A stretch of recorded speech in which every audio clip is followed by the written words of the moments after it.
Welcome to Thank eTown. you so much. Yeah, Thank so you. cool. Glad this worked Thank out. And your songs are such cool. They're compositions. They're little sonic landscapes that obviously you spend a lot of time working on and thinking about and creating.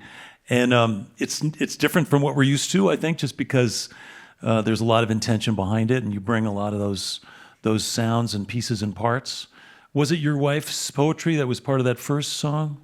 Yeah, so we did actually, my wife's a writer. She's a Yeah. poet. She came out with a book, I believe it was last year. And we actually did a little record together where we took about 8 of her poems and she read them and I put music to them. And we released this record and it was super awesome. It was like one of my favorite things I've done. Oh, that's cool. But I took, one of her poems and kind of just, put it over the beginning Yeah. of that. It's nice to have a little garden image. Yeah, for sure. Yeah. For sure. And of course, you've got a couple little kids, so being able to record and create those landscapes with your wife at home is ideal. Yeah, for sure. Yeah. We've been blessed, with a beautiful space and being able to be home. And I never thought in a million years, I'd have my own little studio and kids running in and out. But it's just such a blessing, and it's a blessing, I think, these days to, it's easier to kind of create your own space musically and creatively. You don't need, I don't know, you can do it yourself. It's a lot more DIY, and I think that's important for, everyone, our kids. And So those of us who are used to actually being in bands and playing with other musicians in real time, we should shift away from that and... yes, that's Yeah. exactly what I was saying. Exactly. No, I actually need all this stuff to make me sound as good as just with you and your guitar. So. Well, thank you. I'm just... I can't... I always am curious just about the journey. And yours is interesting because I know that in Hilton Head Island, you're growing up and your dad was a drummer, or is a drummer, in local bands. Yeah. And so you were around the demystification of music making. Yeah, for sure. There's like pictures of me in like diapers just on the drums, and Diapers on the drums is not an image anybody wants right now. No. That's the name of my next record. Yeah. Diapers on the drums. But no, it was amazing, and to like be a dad now and see my own kiddos like jamming on the drums and stuff, kind of gives me a little bit more insight into what he, his perspective. So it was really special. Well, you made your first record when you were 16. Original that was song. my dad's like birthday present to me. Like took me to his friend's studio in South Carolina and just made a record. And I hope nobody ever hears that. I hope it goes away. Far away. It's more than a cutout at this point. Yeah, but I do think it speaks to the fact that you were on a path, you were on a journey. You found your way to this really creative boarding school in California. Yeah. And were around a lot of child prodigies, people who were really incredibly talented and gifted in their instruments, and that must have been put some pressure on in a way. Yeah, I think more than pressure, it was actually a wave of inspiration, because coming from my small town in South Carolina, I went to a prep school. It was very strict and very kind of, by the book. There wasn't a lot of room for creative just expression in general.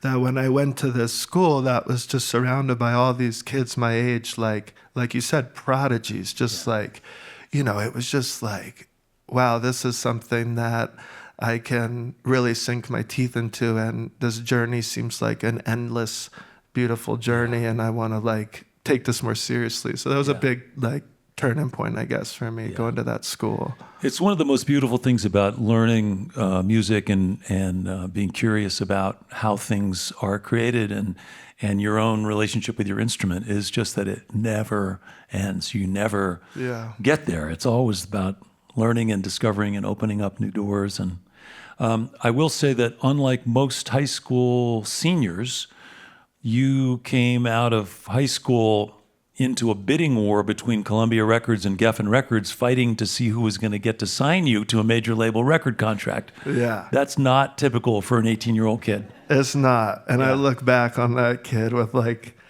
a lot of compassion, you know, because coming from a small town, you know, you hear like the horrors of the record industry, you know, and you're like, that can't be true. And then like it happens to you and you're just like, wow, it's true, you know.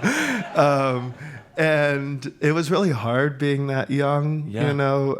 Did you have a little team? Did you have like an agent and a manager and a girlfriend? And I had no girlfriend. No, I didn't really have a lot of, you know, friends at that point because I had moved to LA and my only friends were my manager.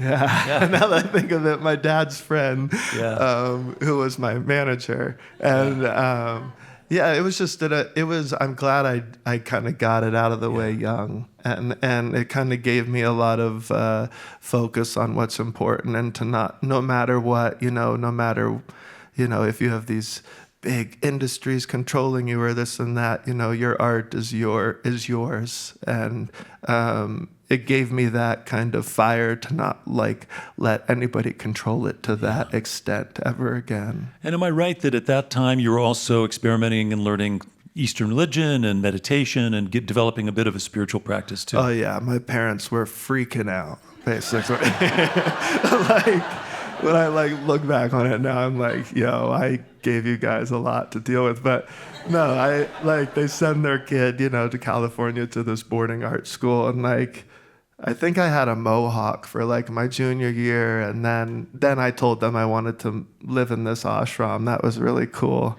and but it was an incredible experience. Yeah. And did you go? You went to India. I did many times. Yeah. When I was living in LA, you know, getting signed to this label, I had no friends. I would drive down to this temple that my teacher had showed me from high school because he used to go to this temple. And I used to go down there all the time because it was a beautiful community and they would feed me. That's how they get you. They give you they give you food. Before you know it, you're in. And but it was the family that I needed away from my own family.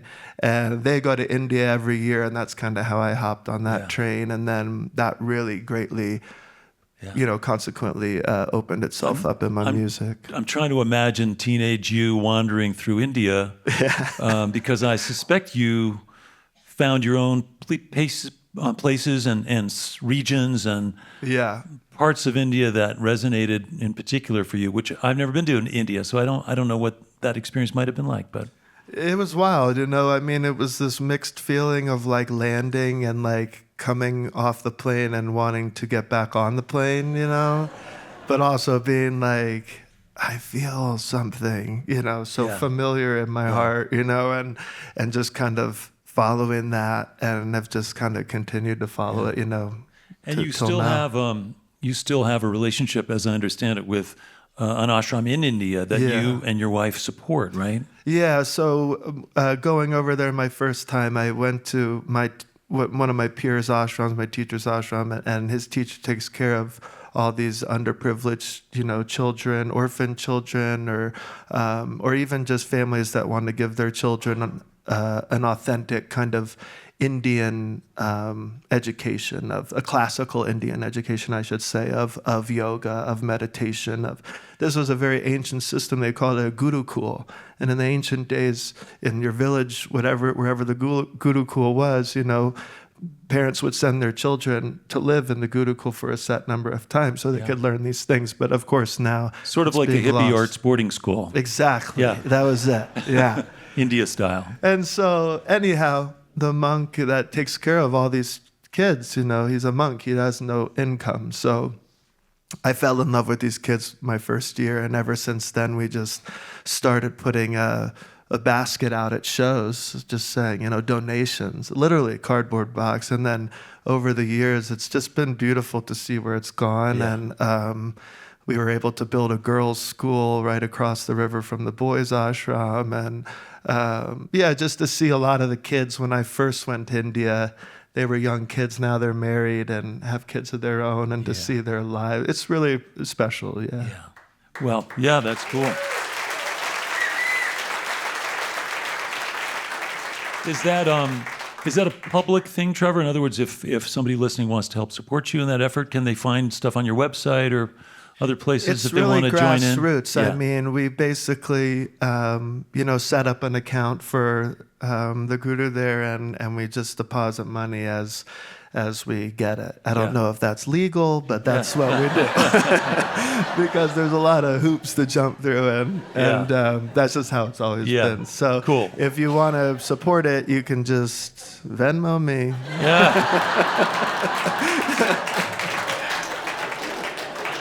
There's a lot of trust in this spiritual community. A lot of trust involved. Surrender. Don't be attached to the outcome. It's all about intention. You figured it out. Yeah. Starts with the food, then you're hooked. Yeah. Oh man. No, listen. I'm happy to get to know you a little bit and to hear your songs and to learn more about your story. And I think it's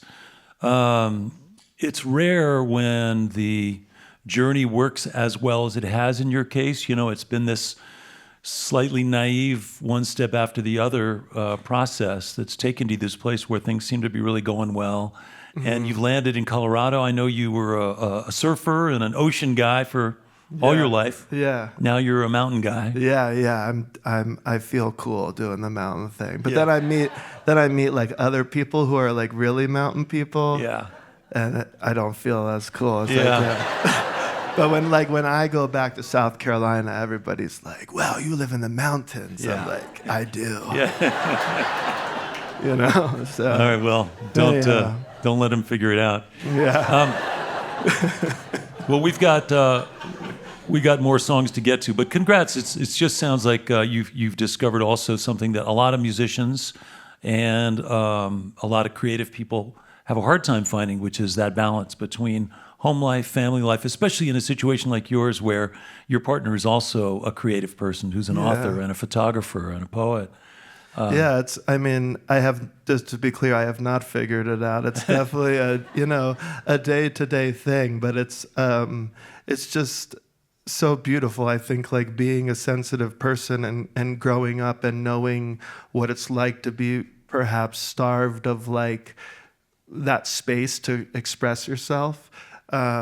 It's cool to like create that in our home and surround our kids with that and make them feel comfortable in opening their hearts. And, we have to start at home to what we hope to see, in our world. So it's just, I feel blessed to be a creative. I feel blessed to have married a creative and to have been on this journey so long, So it's really something. Yeah. Well, we're glad it included a stop at this point at eTown Hall. Yeah, absolutely. Yeah. Yeah. Well, let's get back to music. Welcome back, Trevor Hall, along with Jeff Martin.